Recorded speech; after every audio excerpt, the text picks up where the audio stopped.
Hello and welcome to a very special edition of Three Blokes in the Pub, because today the pub is on the banks of Lake Geneva in Switzerland. So, hello, my name is Graham Hughes, the first person to go to every country in the world without flying.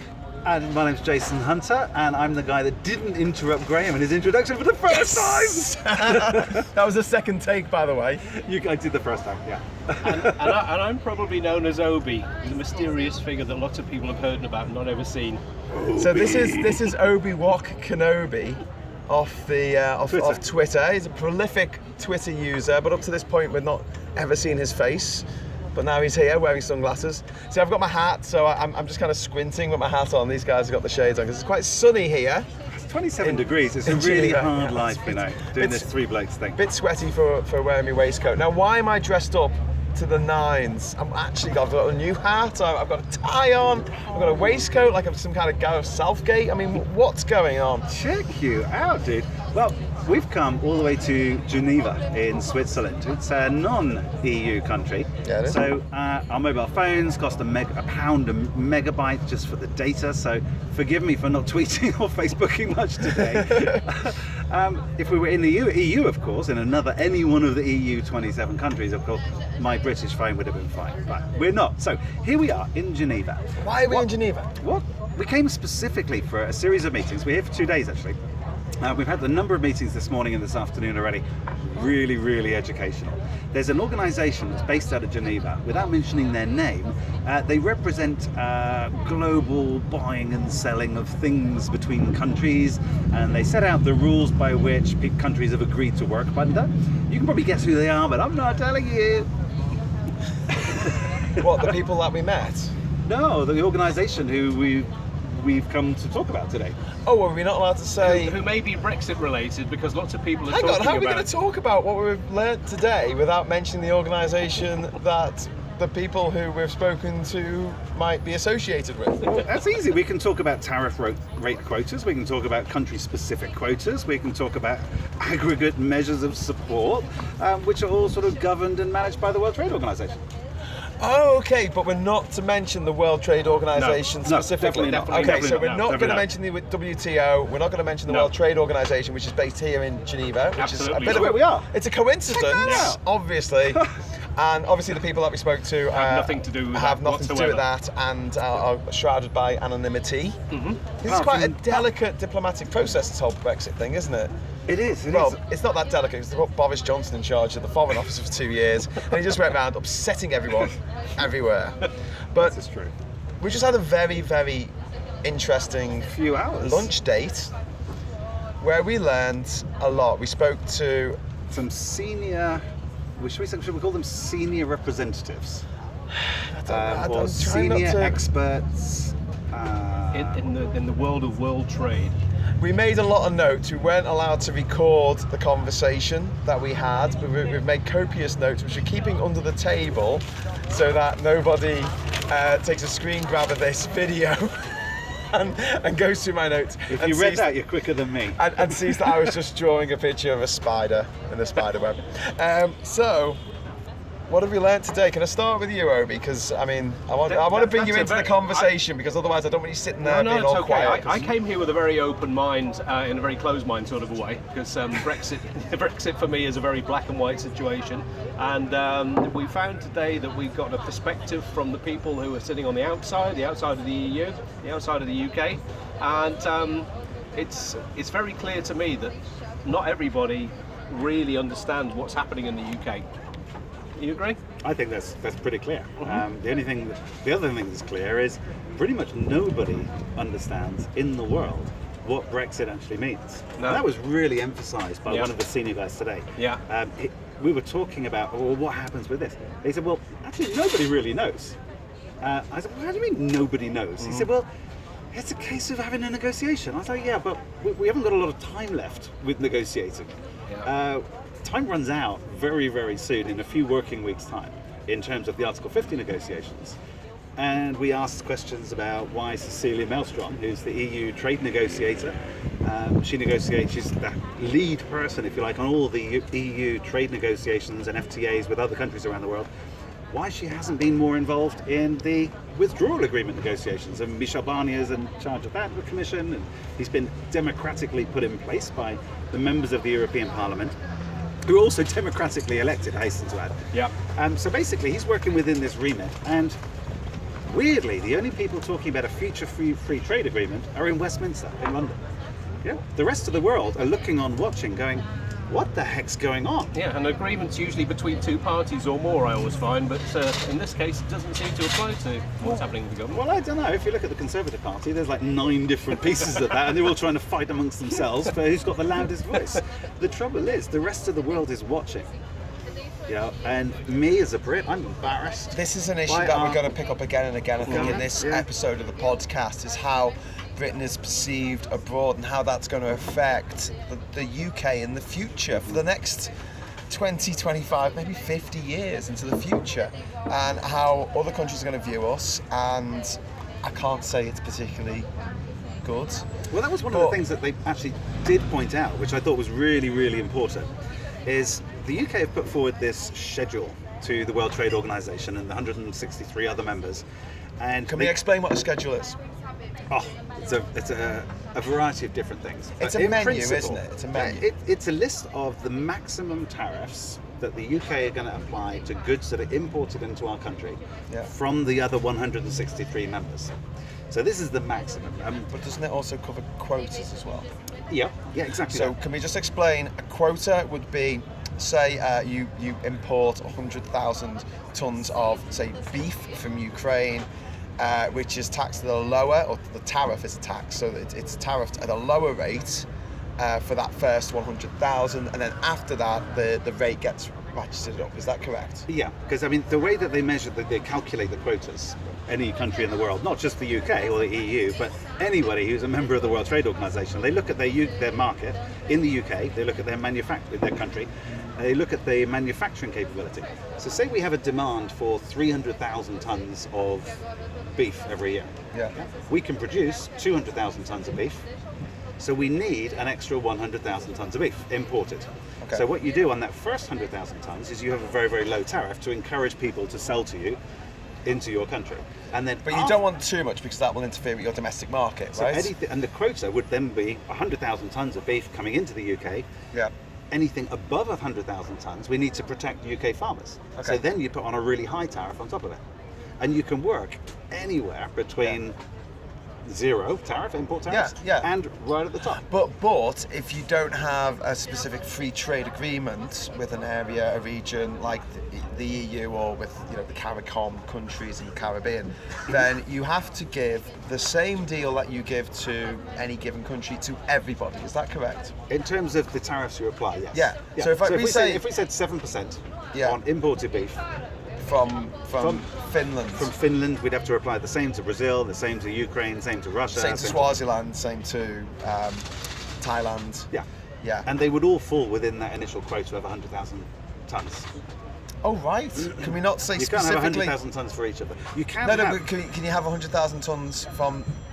Because at the moment we have a specific trade deal and quota with New Zealand for their lamb. For their lamb, absolutely, and that's what you call a CSQ, which are defined under the WTO terms. What's hey, CSQ? Liam Fox, I hope you're learning that you're listening to this, because you don't seem to be listening to anybody else. What's a CSQ? It's a country-specific quota, which are allowed within the WTO terms, but you have to lay them out and say, okay, this is what I'm going to buy from you, this is what I'm going to buy from you, this is what the tariffs are for everything. Which of course all needs to be agreed. And the fundamental point of all of this, it's incredibly complex. Mm-hmm. I mean, I've mentioned it before. We're going to come back to the fact that today the government preparedness notices have come out.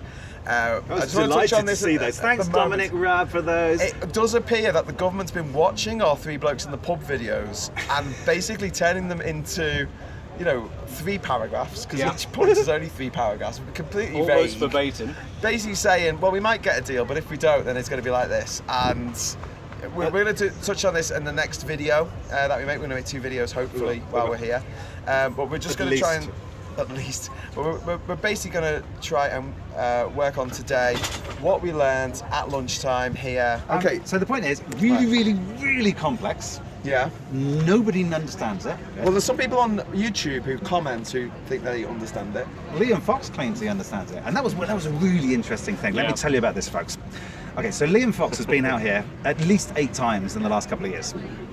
And one of the things they said to us was 2 years ago, Liam Fox, the Secretary of State for International Trade, was making some statements that were, how shall we say, not all there.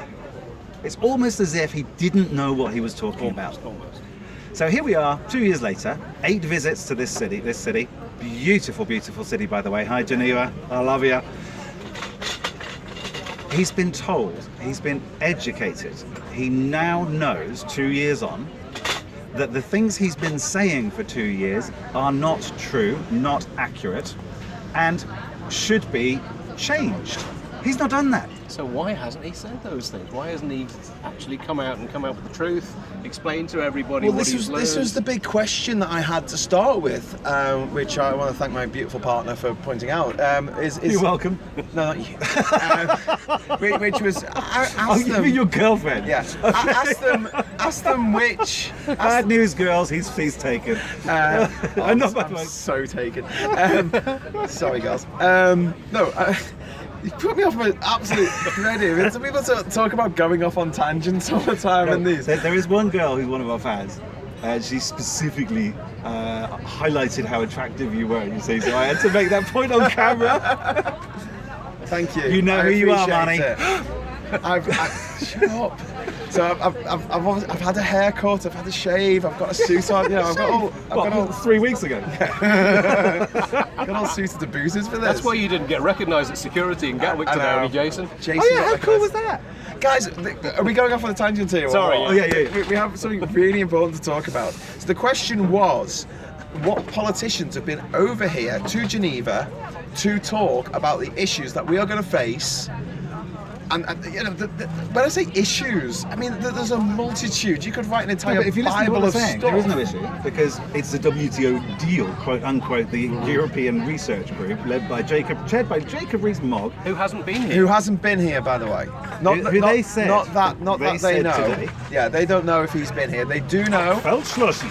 They do know that Fox has been here, Liam Fox, and they do know that who else? Has been And how many times? And Jeremy Hunt. It says Hunt. I kept it at the Hunt. Yeah. Well done. They did Thank say you. that there's a number of civil servants that Yes. have virtually lived here. From that was the- that was DexEU what was and said, the Department of wasn't International Trade. They're virtually living here. And they're all very young, apparently. I haven't met any of them yet. Not sure Liam Fox has, actually, because they're here learning, asking questions, like sensible questions. What does this mean? How does this work? What happens if? When the UK goes back and does this, what does that mean if we're trading? How do we deal with CETA, Canada, the Canada-European Trade Agreement? How does that happen? What do we do with South Korea?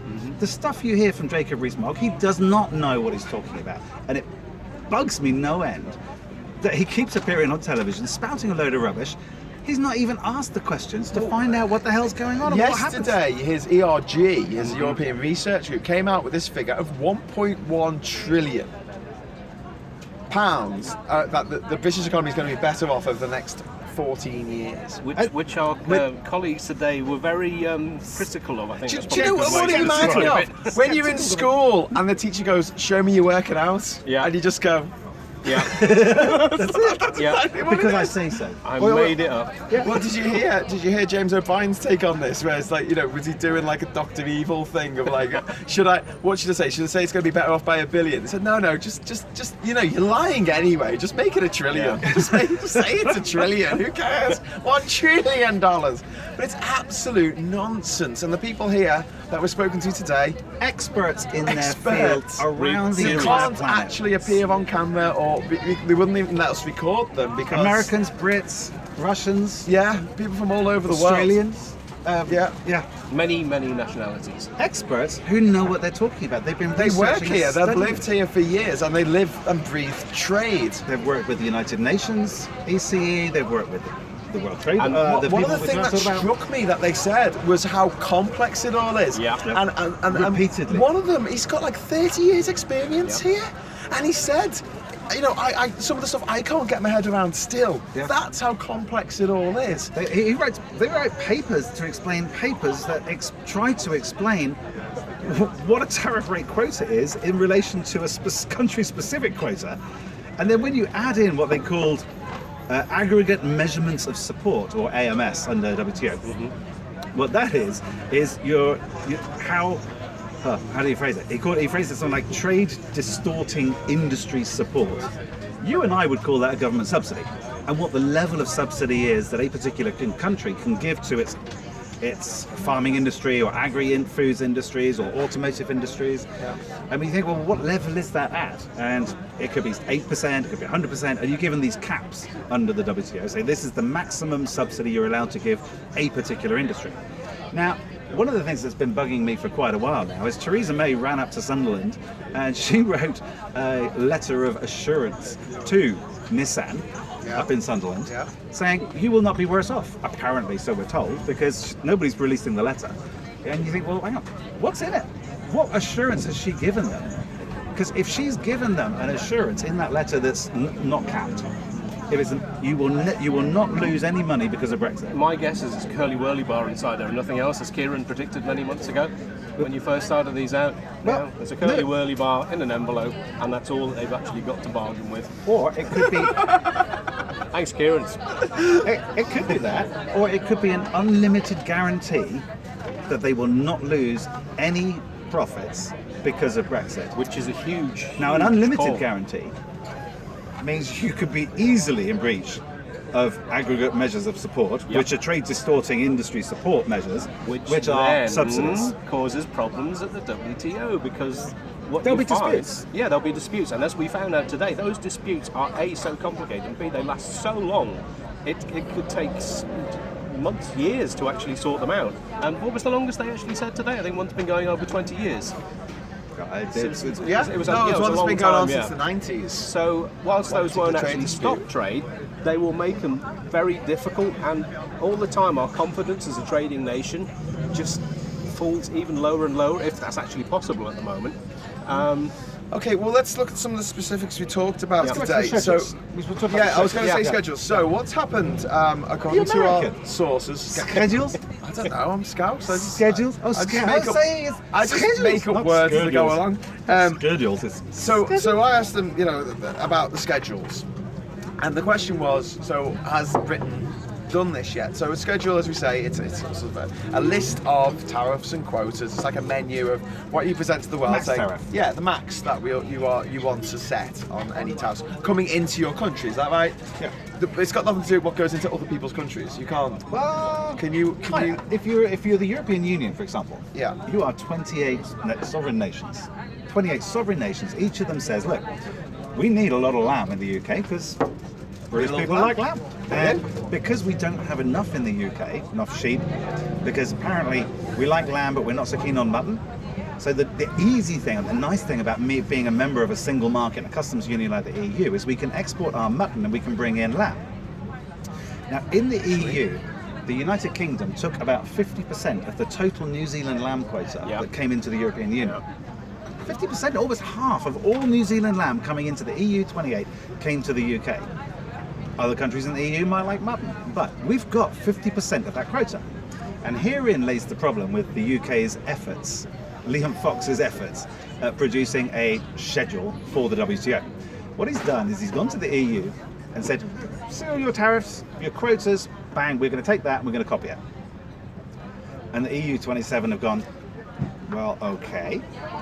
And then New Zealand has said, yeah, but if our quota today is 200,000 tonnes a year to the EU, and the UK goes out and takes half of it, we're still capped at 100,000 tonnes for 27 nations. What if we want to increase that to those other countries? What if they want 27 nations is 450 million people. Exactly. So New Zealand are then effectively looking at this, saying, well, hang on, if you just copy what the EU have done and what you've done for the last 3 years as an average, we're kind of screwed if we want to sell into the EU 27. But not just New Zealand. Australia have said the same thing. And there's up to 10 countries, last time I checked, that have now said, okay, these tariff schedules, or these schedules that you've put in, UK have put into the WTO for approval and to be certified, they've objected to them and said, that's just not going to work for us because we've got a product we want to sell both to the UK and to the EU 27. Because we can't do, because if you just split it, based on what's happening before, you're restricting our future ability to trade with the EU 27. Yeah. Therefore, the UK has to go back to scratch, redraw our schedules, and then resubmit them. But this is the thing. So in the last couple of years, the people that are working here, and we do have British civil servants here in Geneva who are working on this, they've been copying and pasting the EU schedules over to... And asking questions. Yeah, and over to the UK schedules from March the 29th, 11 o'clock going forward. Now the thing is that apparently if they just literally just copied and pasted those that tariffs and quotas, it would probably get through in the WTO. However, we're quibbling about things, aren't we? We're saying, well, we want this to be a bit different. We want a bit British. more here. We want to be treated in a special way. Having our cake and eating it.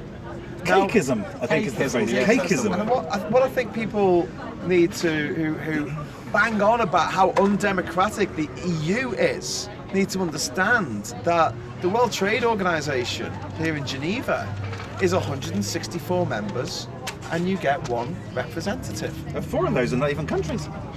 Yes. Exactly, yeah. 4 of the members Four of the of them EU, are not even countries. Macau, Hong Macau, Kong, yeah. Taiwan, and the other one. Yeah. How can you not know what the other one was? You must have written it out. I did write it down. I just can't see it. EU. Oh, the EU. Oh, the EU. You heard of that one? It's a large little one. organisation of countries not far from here. So we used to have 1 and 1/28th member, and now we're just One voice in One. 163. yeah okay. Yeah. So basically, we've taken back control Yeah. from the European Union, despite being the 3rd most influential voice, Except, and now we are one voice in 163 countries. and any of those 163 countries who aren't happy about any of the agreements that we come to, Well, this was shocking. Oh, the suddenly... certification. Yeah. Yeah. Do you want to explain certification? No, you do it, Obi. Come on. Right, well, we have to be very careful with our terminology here because there is a very clear difference between certification and... Uncertified. No. Uncertification. Ratification. What is it? No, it wasn't classification. My brain has just suddenly stopped. We'll refer back to this later. Okay, no worries. All right, so effectively... But basically, yeah. Go on. If the agreement on how the product or the tariffs, whatever, the certification is not finished, any of those countries just needs to write a letter or an email to the Director General of the WTO and say, I'm not really happy with how this is at the moment, and it's put on hold, and that can go on and on and on and on and on. And bearing in mind, we don't, as a country, seem to be particularly organised at the moment. We don't seem to be particularly clear of what we want or what our aims are and how we're going to achieve them. Getting people to agree to anything is going to be very, very difficult. Well, Removing that wasp. Oh, yeah. Actually, the only person who really needs to agree to it is the DG, or the Director General of the World Trade Organization. Because he's the guy that certifies... He certifies that bloody wasp. Get out of my mouth, man. I don't mind sending wasps. wasps now to get us. Do you realise that was a Russian bot that was just flying past and recording? It was, yeah. I was on Russia Today this week, I don't mind that. Got a map of Russia in my house. Aren't you on BBC on Saturday? Monday. You're on BBC. Well, let's wait and Maybe. see. He might get bumped at the last minute. If he gets bumped, if the important people get bumped. Okay, back to Right, certification. go on. All right. So if your tariffs and your schedules and your quotas are all certified by the WTO, that means that all the other countries understand the rules of the game. A bit like we used to have when we were members of the European Union. You've got a set of rules that everybody works by. I know what Argentina's doing. Yep. I know how Argentina's going to trade with the United States and Mexico and Canada and the USA. They know how they're going to deal with the And UK. we trust each other. We trust these agreements. Because they're in stone. And if they're certified, it's not about. It's very, very easy then to say, hang on, see that rule over there? You broke it. Yep. Or not. But generally, people don't break them. An uncertified schedule, if you're a country and you've got an uncertified schedule, it's really serious because the flag you're waving to the world is what did he say? Phraseology makes it all important. Yeah. An uncertified schedule makes the UK appear as an avatar That's it. for non-rules-based trade. What this is saying to every other country in the world, what was this saying to every other country in the world is, we look at the UK and we see you as a country that doesn't play by the rules. Think about that. If you're at a football game and you're not playing by the rules, what happens? Colombia, when You they get played sent off. when Colombia played England, there was a part of me that secretly wanted Colombia to win because they were cheating so much. And then when they won, and everyone said, "But they cheated," I'd be like, "Ha! Now you know how it feels." Yeah, but we're not talking about cheating as such. We're talking about how you're seen by the rest of the world. How do you think Colombia was seen after that game by everybody in the world? And no one wants to play Colombia. They just saw them as a bunch of cheats Because who thought the only way they could win is by injuring the other players. Yeah, or depending on whether you're Which is Serena not that Williams. dissimilar to what we're actually trying to do with Brexit, by the sound of things. Well, depending on no, well, I don't know. I mean, Brexit is a sovereign government decision. It's nothing to do with the public, of course. No. It's a sovereign prime ministerial decision. But going back to the certification issue, if you're not certified, you're not playing by the same rules as the rest of the world. Do we really want to stand up as a country and say, look, we're a top 10 economy in the world, but we're not playing by the rules of everybody else? I mean, we're pretty good in the UK. Are we good enough to buck the global trend of international economics?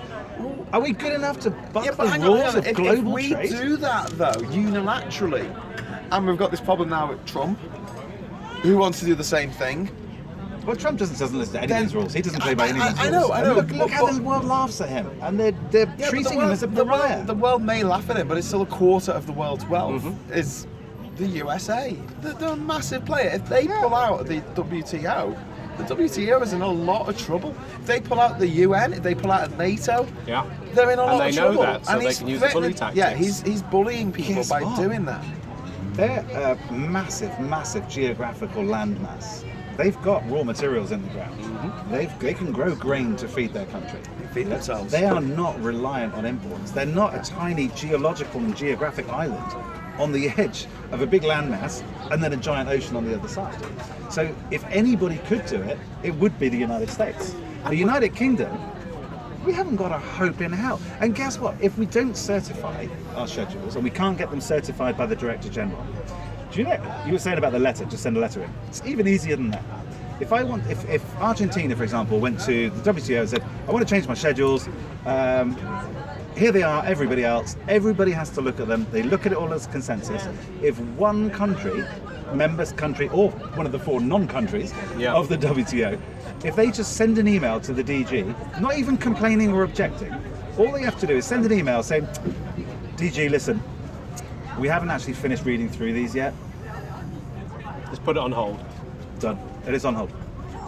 Now, why on earth might Argentina want to drop that email, not objecting to the UK's proposed schedules, but just saying, well, we haven't quite finished reading it yet, even if they had.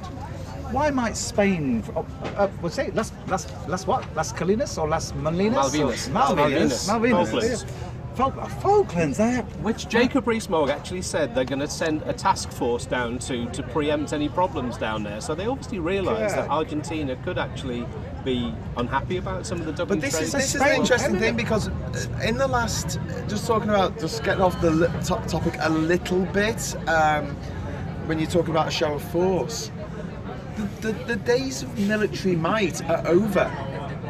All that matters these days is economic might and diplomacy. And having the power to say, right, we represent a quarter of the world's wealth, like the EU or the US or China nearly. Do as we say. This is what we want. We're gonna have a good deal for us. It might not be so good for you, but you're a lot smaller than us. So all these smaller parts of the world, these smaller countries are banding together to make trade groups, like ECOWAS, like CARICOM, like ASEAN. NAFTA. Well, that's that's a bit bigger, but I know that's a small country. But they're banding together because there is strength in unity, and it's a bit like joining a union in your for your job. Strength in numbers. If you get sacked from your job and you're part of a union and it was unfair dismissal, you don't have to pay for all of your legal fees and things like that, because you're part of a bigger union that will help you out. So Not I'm a part of the union. Yeah. Jason's singing. So the idea that out loud, I forgot I was filming. Fascinated. The idea that being part of the European Union is somehow bad for Britain is poisonous. That's poisonous. It's a poison that's been ridiculous. dropped into the public imagination over the last 40 years. And misinformation. in fact, the absolute opposite is true, because whereas no one can stand up against the military muscle of the United States of America, the EU can stand up against the economic might of the United States of America, and we saw that in case with the Bombardier, was it? Northern Ireland. Northern Ireland, was it? Do you mean the trains or the planes? The planes. Or the automobiles? Yeah, because they planes, wanted to put Bombardier a massive tariff. 319%. Was it Bombardier? Was that the name of the company? They What were was it? Canadian company that were making plane parts in Northern Ireland, and essentially Boeing wanted to stop them making these plane parts, even though Boeing didn't make that particular class of plane, so it wasn't a direct competition to them. They just wanted to do it because they wanted to ruin someone else's business. Throwing their weight around, Yeah, exactly. And the EU stood up on our behalf and said, no, you can't do that. And America capitulated. And interestingly, today we were talking about the effect of IPR and WTO's stance on IPR regulations. Okay, what's IPR? Intellectual property rights. So basically, you invent something, can you actually own the property rights to get copyright, to sell things, build them, whatever? Big problem if you happen to be having parts made in China, because there's quite a lot of things will be made over there, and you might find they may be counterfeits. So there's often legal cases going on there. Really? So to stand up to China as an economic powerhouse, you need somebody with huge weight and influence behind you. So if we leave the EU, as we appear to be doing, we're going to lose all of that. So our ability to take people to court for counterfeits, etc., is going to pretty much disappear overnight, which I think if you're an inventor or an entrepreneur is actually quite damaging. Is that an understatement? Yeah. No, I don't think that's an understatement. The problem we've got is it's manyfold. But since we're here in Geneva, love you, Geneva. I actually do. It's really, really cool. Nice. Is it Actually, really, really hot. Can we just take a moment to really thank the people who donated to the Three Blokes in the Pub? When we said we wanted you to buy us a drink, we actually meant we wanted you to help. Yeah, well, I wanted you to help with our transport costs, so we could come over here to Geneva. We want to go to Gibraltar. We want to go to Ireland. No, we've actually been invited.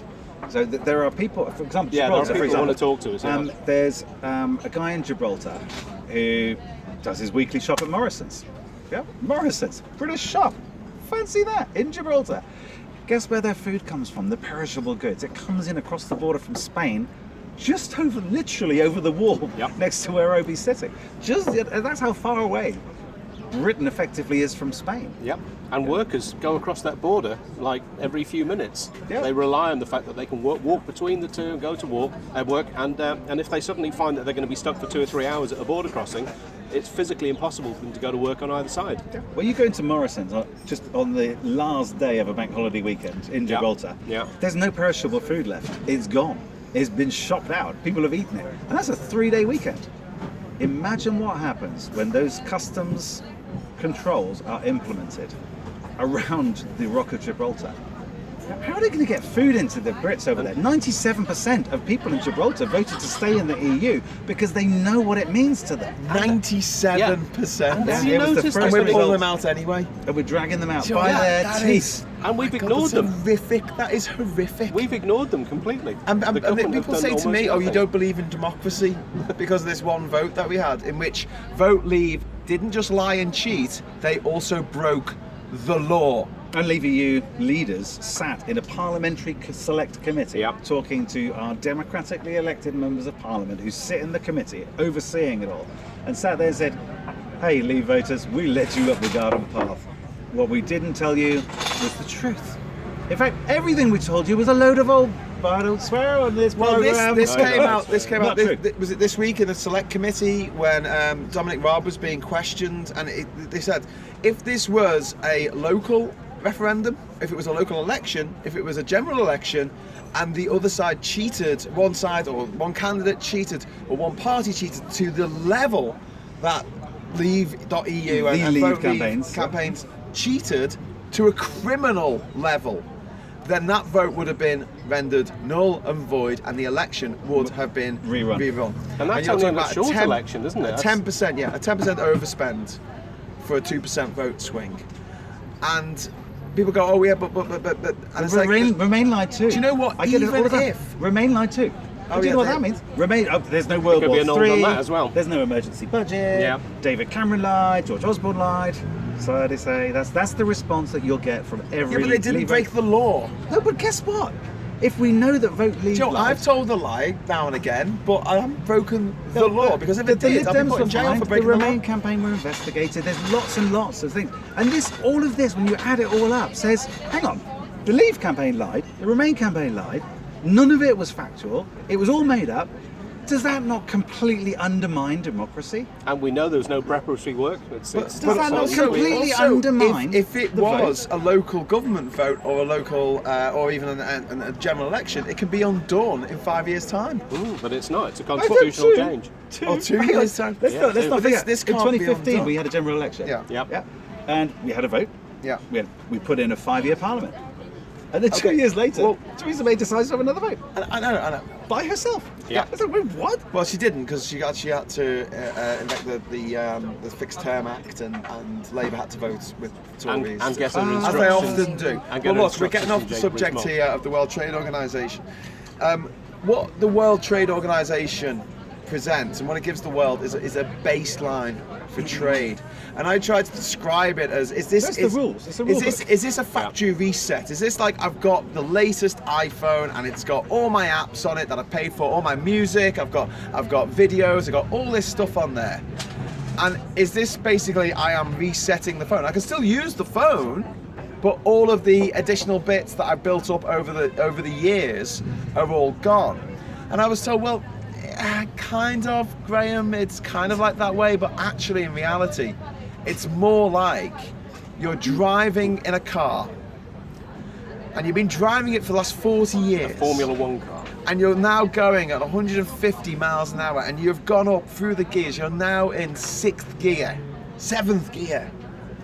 And you are racing down an autobahn. And you've been doing R&D and improving it every year, every working year with a it's been team of getting people better and building the better, car. more dynamic and faster and faster and faster. And then suddenly, for no reason at all, you slam it into first gear. Woo! Huh? Not good. Which might blow up the engine. This is the way it was described to us. Could cause all kinds of hidden mechanical damage. Will Or it might not. certainly, Or it might not. it'll certainly injure the people inside the Yeah. car. They'll be in shock. Reduce the part Severe life. shock. And you're kind of left with going, why would you do that? And it will take another maybe 40 years to get back up to the speed that you were at. And I thought, to well, mention the actually, damage. yeah. But I said, well, actually, it's not even like that. It's not even as good as that. It gets worse because it's more like not an autobahn, but the Nürburgring. It's like we are in a Formula One race with the rest of the world. And for no reason whatsoever, we slam our car into first. And everyone else just And goes everyone just goes flying past.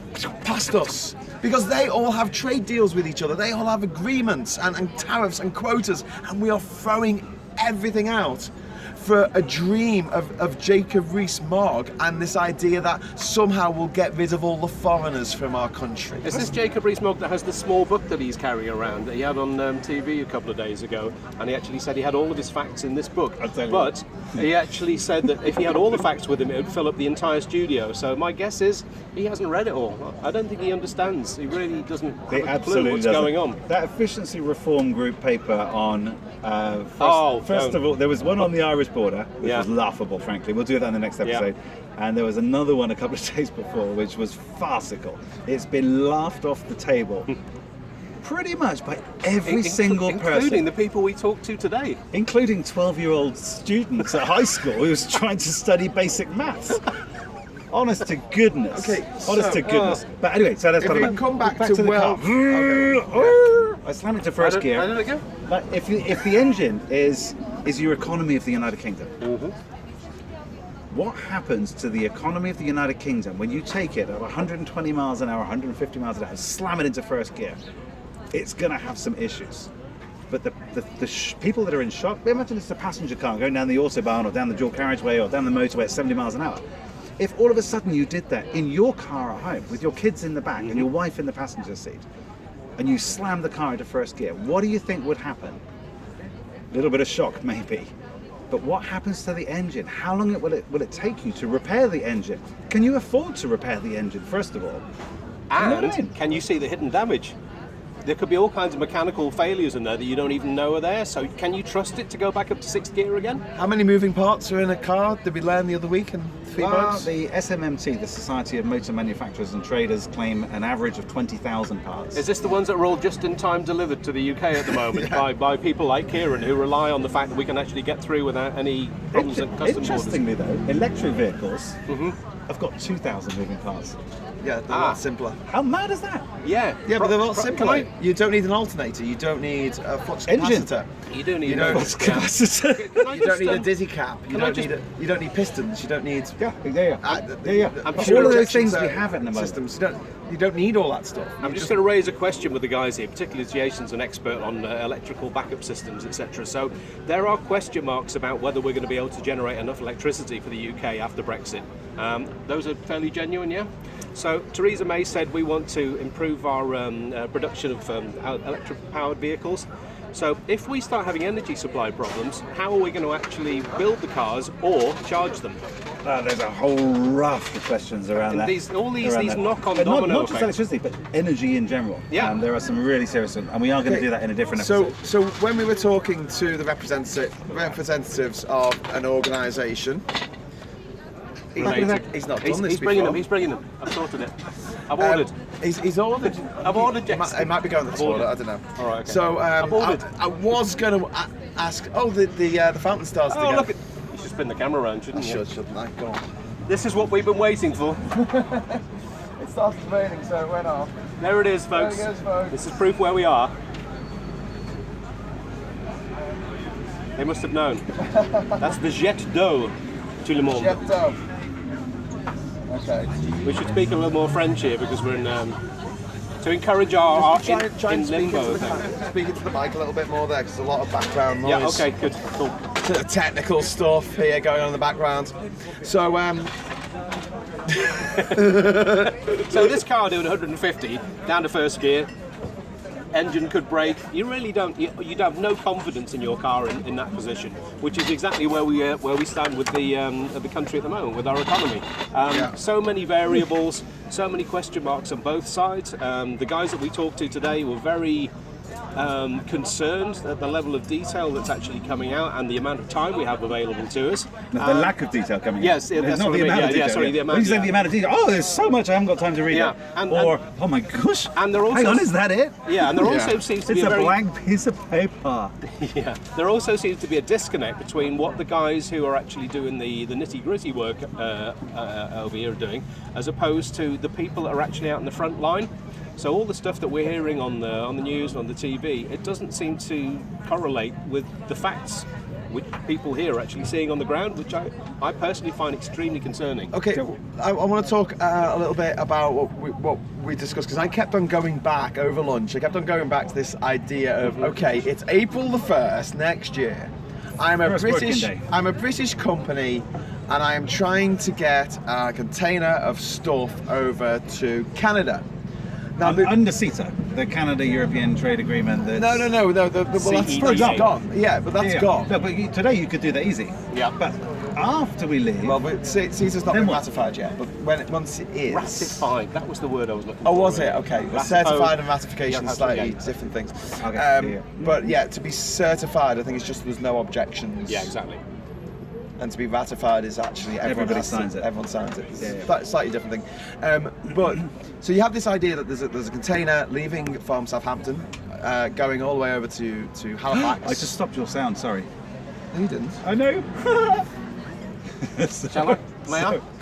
May I? It sounds literally like half a pint in anybody's. Honestly. So we Where go. did you get him from? Playing catch up. Will you stop interrupting? Oh, there's just things that. Anyway, so the idea was to ask. I'm a small company or a small exporter in the UK. I've got Or a a big container, Or full a of big stuff.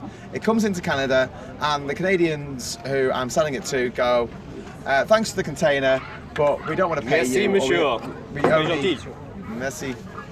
Merci beaucoup. The beer's just arrived, by the way, for people listening. Salut. Okay, cheers, guys. Santé. Oh wait, New one. I'm slow, aren't I? I don't drink normally. Apparently. Yeah, we do. Anyway, so the good news is that the Canadian company that says I don't want to pay you, or I only want to pay X amount. Yeah, for so you these say your goods. container's worth £1 million. Yeah, and they say, well, we only want to pay half of that. And you're in the UK going, hang on, don't. Yeah. Yeah. What was it? We had a. It's okay because that will be taken over by a court of arbitration in Canada because you're exporting to that country. It's like our international law guy from last episode. Yeah. He was saying you've got a difference between George private Revel. law, George Revel. George Revel, the private law and public law. So you've got governmental agreements, and you've got private agreements. So your private agreement is between your company in the UK, saying you sold this £1 million to some guy in Canada, and if he doesn't pay you the £1 million that you've agreed in private law, you've got a contract law. You can take him to court in Canada, sue him, get you £1 million. It'll cost you a fair amount of money, but hey, got to do it anyway. Just a point of principle. If someone does you wrong, you've got to take them to court and sue them. Hey, Boris Johnson, watch your back, man. Oh yeah, you you're can't be getting running sued, around. aren't you? You can't be running around telling Marcus lies. Ball, was it 44,000 words? Yeah. Okay. Anyway, so we just got to the bottom of that. The other level Okay. was the public level, which was intergovernmental agreements. Yeah. Like the £39 billion that Dominic Raab is threatening not to pay the European Union as a part of the commitments that we've already made. Yeah. And the guys today said, well, that would actually be quite serious because that's an international level agreement. Which if I understood, I didn't understand a lot of what George said actually. To be honest, last week he's a super smart cookie. I would like to have him back. But the point is, if we decide we don't want to pay that 39 billion of legal commitments, the EU could easily take us to The Hague, the International Court. which I wasn't aware of. The guess Hague. what? Yeah, they The actually Hague. said we can sue us at The Hague. The International Court of Justice, isn't it? Dominic, are you that's not an listening? EU court. You listening, Dominic? That's not an EU court. That's not the European Court of Justice. This is the International Arbitration Centre, or the International Court of Justice. So if that happens, what then happens? So the UK are then found guilty of not fulfilling its obligations. And then, at the same time as having our schedules uncertified, and we are treated as, or seen as, the avatar for non-rules-based trade in the world. do the letters IMF sort of pop into your mind now? Well, not so much that. Pariah is. Pariah, the UK will be a pariah state. First of all, that container of shipment, when you ship it to Canada after we leave the EU, will be 30% more expensive, or 25% more expensive, or 50% more expensive, depending on what Canada's schedule. The Canadian government will put a tax on that coming they've into already their got their country. schedule agreed. We started talking about schedules and the UK schedules. Other countries have already got theirs agreed. So you can look online and say, okay, this is the product that I sell from my company in the UK.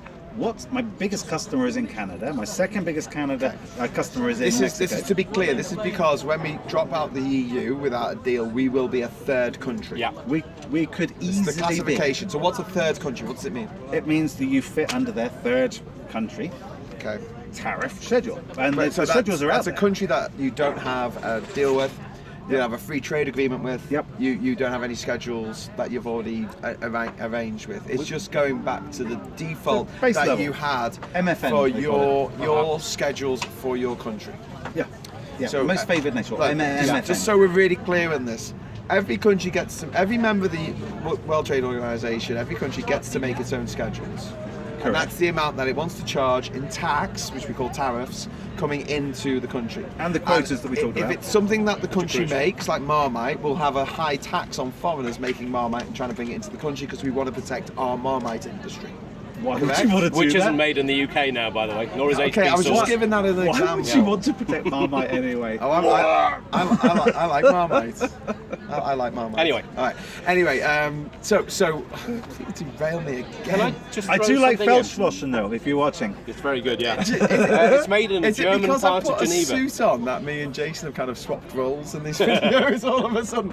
We got a tie on, I'm like, can we be sensible for a moment? You're like, woo, woo, woo, look at dog with a fluffy tail and running off. This is my bag. This episode is my bag. International law, not so much.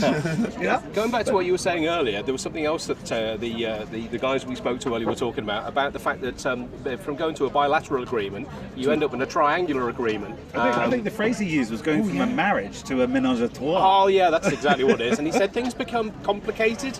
and very difficult to kind of ratify. Bring that word in there again. Find agreement. Find agreement. That's all ratification means, is find agreement and nail it down. Put it on paper, sign it off. Everybody signs it off and says, yeah, I'm happy with that. And when can we start making those agreements, Jason? Remind me. Not before 29th of March next year. And there is this time chasm, I'm calling it. It's my favourite new phrase. Yeah, time chasm. Actually, it's my most disliked new phrase. It's a chasm in time between the moment we leave the European Union and until we've renewed all our new trade agreements and we've agreed everything between the bipartite and the bilateral and the trilateral agreements with the EU and those third countries.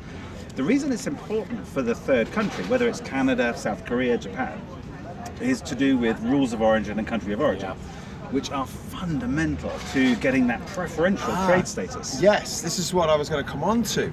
So this fictional 20-foot container of stuff that's coming from a British company over to Canada. Okay, we've got over the first hurdle because it doesn't matter that we don't have an agreement or a schedule, a tariff or anything set up with Canada, because they are members of the WTO, we're members of the WTO, and they have a set number of schedules for the products that we're bringing over. So they have a set number of tariffs, whatever. Okay.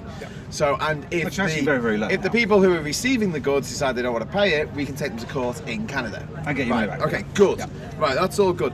But now here's where it becomes a bit more complicated, because, correct me if I'm wrong, but what I ascertained from what the guys told us over lunch is that if the part of the things that we sell to Canada come from the European Union, that opens up a whole new can of worms. So tell me a little bit about that. Obi, can I bring you in on this? Oh gosh, that was a moment where I was actually starting to glaze over, to be honest. There was a lot of information. Not that it's complex. Not that it's complex. And again, which brings us back to this point. Anyone that says they're actually can actually understand every aspect of Brexit and all of the other implications which roll on in a sort of domino fashion isn't really telling the truth. Well, hang on, I knew what I was voting for in 2016. Yes. Did you know what you were voting for? Of course. I wanted to avoid all the complexities and the uncertainty. We just wanted to, you know what? remain on that tip. I have a degree in history and politics. I've been to every country in the world, and I still didn't feel qualified to vote in that referendum. Yeah. Because it was a hugely complex issue, presented in the most horrifically simplistic terminology. Yeah. And I imagined it like a plot of a movie that you had to sum up in one word. You know, it's just like that complex. You're like, I don't know. I voted to stay status quo, because although I didn't know as much about the EU as I now do, and as millions of Brits now do know more about the EU than they've ever known before, the most Googled search term apart from the people, what is the EU? Apart from the people at the head of the snake that are still putting out BS.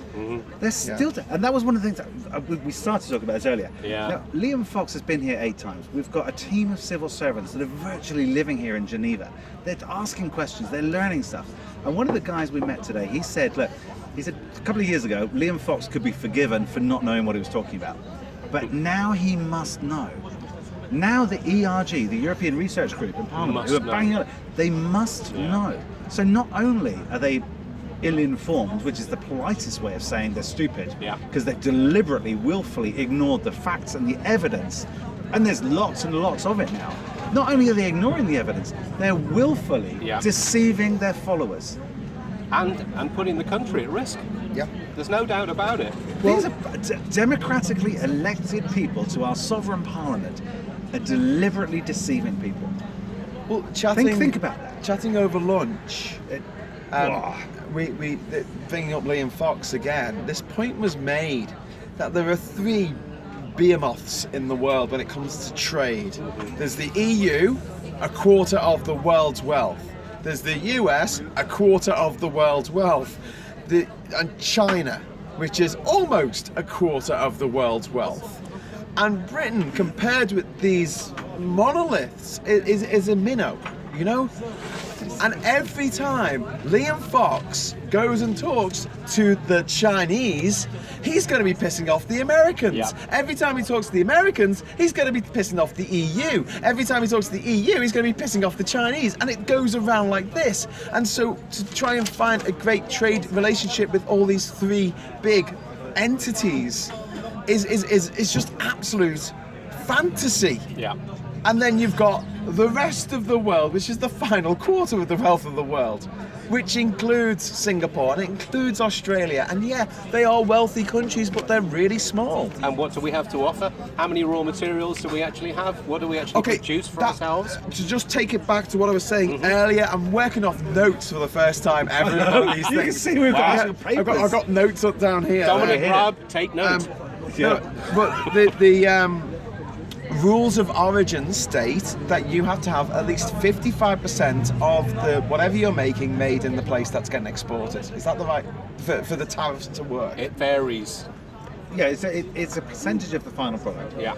So say that beer, Yeah, I'm exporting it, it's a pound a pint, yeah, but the hops are grown in Gibraltar or Ah, Spain, yes. and that is a European EU product if it's in Spain. I then import it into Gibraltar and convert it into beer. What value have I added to that final pint of beer in Gibraltar, and how much of it came from the European Union? Because today it's all EU. Yep. yeah. It's all EU. Anything that goes around the EU. But this is, I mean, After we leave, only the value-added piece is. I've got Yeah. no idea how to make a beer. Yeah. But say all the raw materials, all the ingredients, all the liquid, and the only thing the UK adds is water and the distilling process. Yeah. Which I know you don't distill beer, you distill spirits, but Yeah. you make the beer, you brew the beer. So the value of that service might only be 25-30%. That's the UK piece, country of origin. Yeah. All the rest of it is EU origin products. can we just explain why this is here? So, if you were a country that had favourable trading deal with, with Canada, for instance, it's to stop you buying stuff from China, which doesn't have a favourable trade deal, and then selling it to Canada without having to pay the correct tariffs for China. Is that the way it works? Kind of. Yeah, something along Stop those lines. China kind Yeah, of like undermining. But the thing is, that world 25% that I do in the UK, Yeah. is easy peasy in the EU if I'm selling this to Canada, whatever the Yeah. product is. Yeah, because it's all EU. It's all made in the EU. Canada retain the ability to have that kind of free no tariff, no quota deal to buy that product from the European Union 27 after Under Brexit. CETA, which is the Canadian so- Free Trade Agreement. So they can still have all of the value that they got from the EU tariff-free. Yeah. But why would they pay an extra tariff on that last bit to have it made in the UK specially? Why wouldn't they just say, do you know what? Hops are in Germany, Yeah. the brewing's in Germany, all the other ingredients are in Germany. And we've got Oh, stable trading organisations. Yeah, but Germany gets its other raw materials in from the Slovak Republic Yeah, and from yeah. Poland. The coal is imported Okay. from Poland, brews the fire, makes the fires that brews the beer. Okay, so my container, this is coming into Halifax. Into Halifax in Canada. I've got to make sure that the stuff in there is 55% or more EU. UK, Oh yeah, UK. Yeah, UK. Yeah. because it can't be EU anymore. Now, that's a bigger problem, not just for Canada and the small businesses that are selling to Canada right now, but for companies in the EU that are buying Nissans from Sunderland. I keep returning to this because Yeah. there's thousands of jobs on the line in Yeah. Sunderland, and in Swindon with Honda and Toyota, Yeah. and in Birmingham with Mini and BMW. And you think, well, those parts, take Nissan. Yep. They're part owned by Renault Group. Renault Group's part owned by the French government. Yep. Sorry, I've been distracted by that beautiful yacht really heeling over. Wow. Anyway, so 77% of the cars we make in Sunderland are shipped back to the EU. Yep. Currently tariff-free. But if a lot of the parts are imported into the UK, you add a 7% import tariff, if that's what the UK government decides to do. And then there's a 10% export tariff on the final price of the car. So a Nissan made in Sunderland, And then you got compared to a VAT on top of that. a Nissan built in Sunderland compared to a Nissan built in Marseille in France, it's going to be 17% more expensive as a minimum. And I've just got to throw this in there. We raised this today with our esteemed colleagues, and we mentioned that there was a we mentioned there was associates. We mentioned there was a possibility that Theresa May wanted to start moving stuff through Zimbabwe to try and avoid some of these tariffs and quota limitations, etc., or the EU regulations. That's because Zimbabwe has, to clarify, it has a zero tariff on anything but arms. Yeah, exactly. Right, which a lot of developing nations in Africa she's trying to run in off the back of that and then think that's a way to get around things. I think the response we got back was, let's see them try. Ain't gonna happen, guys. Okay, so we have these added complications for our shipment to Canada on April the 1st if we leave the EU without a deal. Here's another problem that was brought up by our friends at the organisation, which shall be made nameless, but we keep alluding to it over and over again. At the moment, the CETA deal, for instance, says that they will accept the lab standards or the safety standards of stuff that's made in the EU. So if it is accredited by an EU lab or by an EU safety officer, like UK farmers exports, food, livestock, they will say, food, hazardous. Vets is a big thing. Materials. We're hoping to get a vet on the show to talk about. And you know who it is. She's rather famous. Thanks to Nigel Farage. I think so. She's the one who left Nigel Farage speechless. But that's for another show. So we're going to ask her first. If an EU lab is seen as meeting Canadian standards, then the stuff in Don't distract him. Am I this annoying? No, come on. Only on a plane when I've been up since 4 a.m. Let's get your own back time. It's been a long day. So no, if we leave without a deal, then suddenly the standards change. I mean, the Canadians are under no obligation to say that whatever we're exporting to them meets with their standards. So, theoretically, or practically, I guess, because this is what's going to have to happen, they're going to have to check it at their end. Which they're going to charge us for. And we're going to change our standards in the UK. Jacob Rees-Mogg and everyone is saying we're going to reduce our safety standards, etc. They say we don't have to keep them the same. Yeah, so we can do that. Saying that we don't have to keep them the same is fine, but then try and sell something to someone that requires those standards. Exactly. And the other thing is veterinary import. So the same sort of standards and checks are done when goods are imported in the UK and they're exported. In order to have the checks made and all those standards applied to UK exports for the 2.6 million people that work in manufacturing in the United Kingdom, for the 3.5 million people that work in agri-food sector in the United Kingdom. Bearing in mind a massive amount of all of this is exported as raw materials, semi-finished parts, intermediate parts, and eventually they're built into a final product. Some of it even comes back to the UK, is then rebuilt into a final product in the UK, and then shipped out again. I think mini parts go backwards and forwards about 17 times or something. It's a lot. But there are not enough veterinary surgeons, vets, in the entire European Union to meet the requirement of the UK. Think about that. Not only do we not have enough vets to produce all the standard certificates, safety certificates for all our food and medicines and biohazard material that are going out of the country so that other countries can continue to buy from us. Not only do we not have enough in the UK, there's not enough in the entire European Union. And that's only because of Brexit. That's not because there aren't enough now. It's because we're enforcing a change which doesn't just affect the UK, it affects the whole of the EU.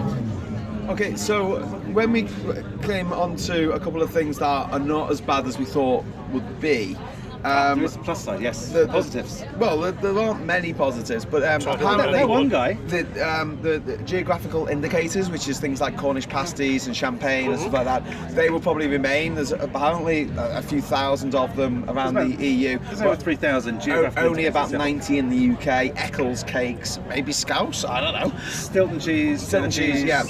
That would require the EU to have a vote and have a thing to stop that being. So that's not going to happen. They'll wait that through. However, they'll recognise ours. We'll recognise that. I'm not so sure, particularly when it comes to whiskey, because Peru's going to be distilling its own whiskey soon. Yeah, but why would the EU care about that? And they can call it whiskey. They can't call it Scotch whiskey. No, it would be a bit weird. Yeah, but feta cheese. Was it Jacob Rees-Mogg or Dominic Raab? One of the Looney Tunes. They said this week that hey, we don't have to buy our feta cheese from Greece. We can buy our feta cheese from America. Look 10 pence cheaper. Yeah. Okay, but the other good news that who knows what's in it? It's not feta cheese anymore. And if we disrespect the EU's thousands, R90 brands, if you like, are global brands that are recognized globally. Other people can make them too. Why would you buy Stilton cheese from Stilton? Is it Lincolnshire they make it, or Leicestershire? Why would you buy pork pies from Melton Mowbray? No, that's not right. You can't have Melton. The pork pie isn't a brand, is it? It's not. Melton Mowbray is. Melton Mowbray pork pies. It's a brand. No, it's a GI. Yeah, it is from Melton Mowbray. So anybody could be able to do that. Yeah. Can I just throw a quickie in, or do you want to? No, go on. One of the things that really struck me today was, here we are, months away from Brexit, a few weeks away from actually coming up to some kind of deal. As a business, how can you predict what you're going to do? How can you go to a bank and actually get some investment in your business? How can you actually say, right, this is what my predictions are, my projections are, my staff requirements, am I actually going to be able to get the staff that I need with the skill sets? Am I be able to get the raw materials? You have no idea. And most businesses... There's 108,000 job vacancies in the NHS at the moment. Yeah. You know, because applicants from the European Union have fallen off the list because of the referendum 2 years ago. The applicants, the applicants themselves, the applications have gone off a cliff. But I heard somebody in Parliament, I think it was Chuka, and he was saying that there's over 800,000 job vacancies in the United Kingdom at the moment. That's companies that don't have staff. 800,000 people that could be in the UK from the European Union that don't want to be here anymore. Yeah. If that 800,000 people were here in the UK, imagine if they were earning the average wage, which they probably would on average, hence being average. Imagine that PAYE, the income tax to HM Treasury, the VAT that they spend. The knock-on effect to the economy. That's gone. Yeah.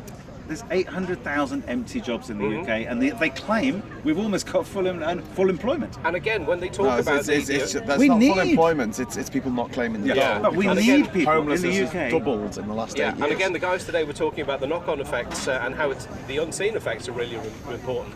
Everyone talks about Airbus, and if we lose Airbus, we lose 19,000 jobs, but it's actually 190,000 in terms of the actual local economy, local suppliers, etc. But then you look at the news agents, the chip shops, the whatever, all of the companies that rely on it, and then the way that the money gets redistributed right through the rest of the country. If you ruin every sector in the UK at the same time, it's meltdown. That's a really good point, actually. And one of the things they said is they've heard over here in mainland Europe. In mainland Europe, they've even heard that the Brexiteers in the UK, our politicians, our elected representatives, are saying, don't worry about it, only 13% of our GDP is exports anyway. Only 13% of our GDP is exported goods and services. Right? And you think, oh, okay, that's fair enough. But say I'm a company, 40% or 13% of my business is exporting. All the rest of it, the 87%, is I'm selling it inside the UK. Right? I might be selling a product to Obi. He might be selling in the UK. He might be selling it on to somebody else who then sells it on to somebody in the EU. Or I might be selling something to him which he then processes and then exports. When you add it all up and you try and break it all down, if my business loses just my 13% of exports and I keep all the other internal business, 13% of my profitability, 13% of my turnover. And what's the average profit margin for most companies at the moment? We're running on absolute wafer thin margins. It's pretty close, depending on the industry. Profits for John Lewis today were posted, they're 99% down. Yeah. There you go, there's a Brexit dividend. There's booming Brexit Britain. I believe for John Lewis, one of the biggest high street retailers, the profits are down 99%. And Dominic Raab disputed that was caused by Brexit, which I'm sorry, Dominic Raab, but we need to call you out on this because you are actually telling lies to the public. The internet. How did the internet affect Pound World? Pound World collapsed. Oh, yeah, I got buy from Amazon. Yeah, for 99 pence and £4 postage and packaging. Exactly. So it's much cheaper to buy it for 99p than a pound. To wrap up, I just want to come to the other good bit of news that came out of today's discussion, and we can talk about this a little bit more in the next podcast where we're talking about the government notices that also came out today. It's been a big day. But the other good bit of news is that World Trade Organization obligations can be fudged. And it was given an example of Costa Rica in Central America that has overspent its subsidies to its farmers over the last 6 years. 16.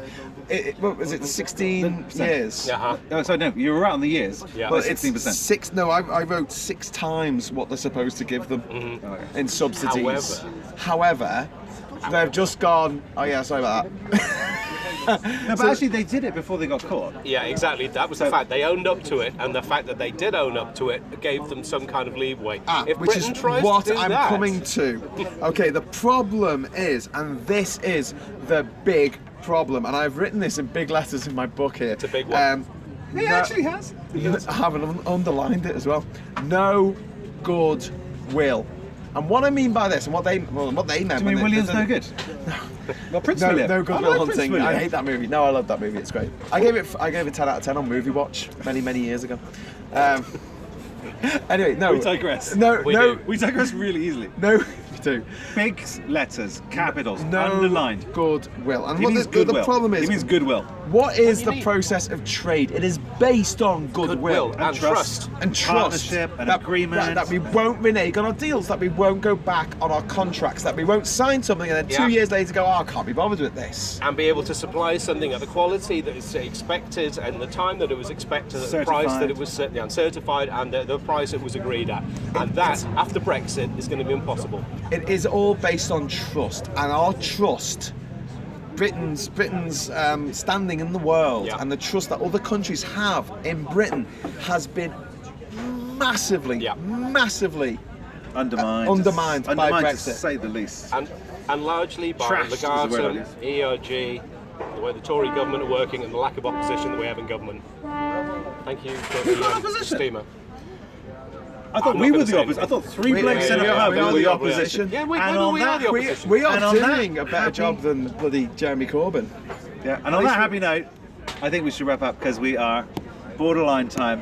And Yeah. Merci we've tout been le told to monde. keep this shorter, and we are getting it longer. Said the actress to the bishop. It was a fascinating lunch, and I wish we could have recorded it, but obviously we couldn't because of. I'm glad we reasons. didn't, because there's things that I wouldn't have known. You know, like our politicians in the UK are just lying to us.